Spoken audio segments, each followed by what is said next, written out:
Meus caros amigos, salve, salve, muito boa noite a todos. Chegando agora para a gente papear um pouquinho sobre esse triunfo dessa noite em São Januário e que manteve vivo a chance do Vasco avançar na Copa Sul-Americana.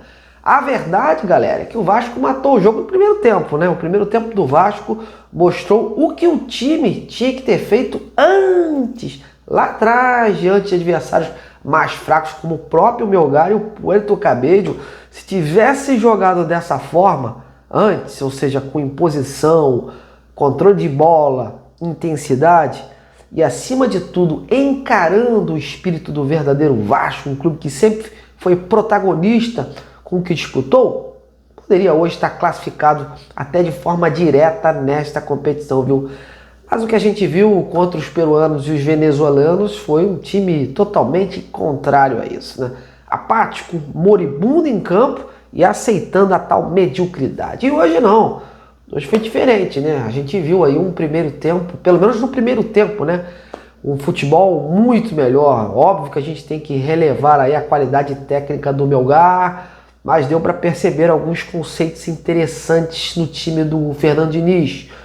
Coutinho, Tietê, Jair e Paulo Henrique sendo as principais peças ali no primeiro tempo, claro, com o garoto Ryan, que tem evoluído bastante no ataque, né? Eles foram aí as melhores peças dessa engrenagem. O Melgar, no primeiro tempo, não viu a cor da bola, é verdade que o Léo Jardim andou salvando o Vasco em alguns momentos, mas foram lances assim meio que esporádicos. E aí no segundo tempo, sim, talvez a parte física ou a acomodação pelo resultado, o time deu uma relaxada, baixou a guarda e o Melgar ali teve pelo menos uns 30 minutos dominando, né? Até o Diniz começar a fazer as alterações e o Vasco voltar para o jogo, voltar a ficar mais lúcido em campo e criando aí boas oportunidades, teve chance até de ampliar. Mas para o que estava antes e para o que a gente viu hoje, já é algo a ser comemorado. Mas a gente tem que sempre frisar, botar os pés no chão. E eu sou muito realista nesse sentido, né? Eu não escondo isso. Não é uma vitória que vai me fazer ficar de salto alto, né? Ou ficar endeusando A ou B, ou até mesmo gritando que vai ser campeão. Calma, muita calma nessa hora, porque tem muita água que vai rolar ainda debaixo dessa ponte. Foi apenas um jogo aí. E é o que eu digo, o Vasco fez o seu dever de casa, cumpriu o seu dever de casa, mas a gente precisa esperar o comportamento desse time atuando fora e contra equipes mais qualificadas para que a gente possa ganhar aí, então, confiança.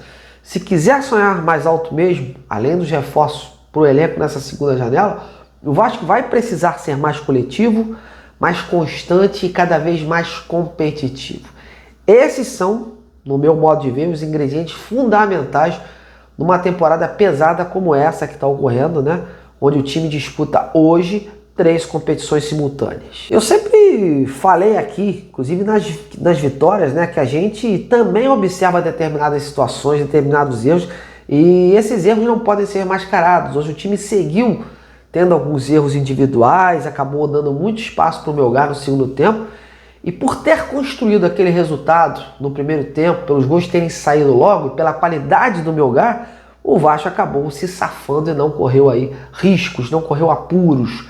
Mas fico alerta contra times melhores, né? O próprio Bragantino no próximo sábado é um bom teste, porque o Vasco vai ter que ficar ligado. É um time que vem crescendo e está nas cabeças, né? Não é à toa. Vem jogando bem tanto dentro como fora de casa, né? E tem algumas peças interessantes. E seria muito importante essa vitória para o Vasco para estabelecer mais confiança no Brasileirão e fechar esse jogo contra o São Paulo lá fora, que seria o último antes da parada aí do Mundial de Clubes. Aí o Fernando Diniz vai ter uma espécie de mini pré-temporada para ajustar o que está ruim e realçar taticamente o time com a sua proposta de jogo. Sobre o jogo em si, gostei muito da construção dos gols, né? O primeiro tempo mostrou experiência e talento, né? O Coutinho achou o Ryan naquela jogada rápida e o garoto finalizou com muita frieza. O segundo veio um jogador que vem merecendo, né, mais sorte mesmo, que é o Paulo Henrique. Jogador que vem se aplicando muito, é muito voluntarioso, né? Ele vive um momento interessante e isso vai fazer crescê-lo ainda mais. E por fim, óbvio, não poderia ficar sem o gol do artilheiro, né, do cara que vem sempre decidindo pelo Vasco. O Verratti, que deixou o seu 18º gol desse ano, mostrando que é um cara que fede a gol, né? E dessa vez, de pé, quando a maioria dos seus gols, né, é de cabeça, enfim. Mas tem muita coisa boa aí que o Diniz pode levar desse jogo daqui para frente, inclusive a escalação do próprio Jair, né, que acabou sendo o cara usado para substituir o Hugo Moura. O Diniz preferiu colocar um cara com toque melhor de qualidade do que mais pegada, e deu certo. O Jair funcionou bem ali com o Tietê, e ao que parece o volante vai voltar a ser relacionado para os próximos jogos, inclusive podendo ser titular na próxima partida. O Diniz acabou de falar na sua coletiva que pretende dar sequência ao Jair. A intenção dele é incorporá-lo, já que é um jogador que gosta muito e que a partir de agora vai fazer parte do elenco para todas as competições. Então tá na cara que houve aí uma tal conversa do Diniz com a direção e ajustaram os ponteiros, e o Jair vai ser mantido no elenco. Bom, mas é isso, galera. Eu não vou me alongar muito, já tá tarde, né? Hoje é terça-feira, estamos ainda no início da semana, amanhã é quarta. Eu falei o que eu penso e o que eu vi desse Vasco 3 de Melgar 0. Agora é aguardar aí o time da Libertadores que o Vasco vai pegar nesse mata-mata para ver se a Sul-Americana vai seguir aí viva para o Clube de São Januário para o decorrer da temporada. E é claro, tentar melhorar no Brasileirão. O Vasco agora tem que focar no Brasileirão.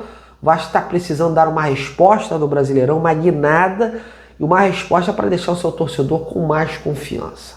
Amigos, encerro aqui, deixo agora esse espaço para vocês opinarem sobre o que viram nessa vitória de 3-0, os pontos positivos, os pontos negativos, e vamos interagir juntos. Será que o Vasco engrena ou vai pipocar aí contra o Bragantino? Então, comente, participe. Até amanhã.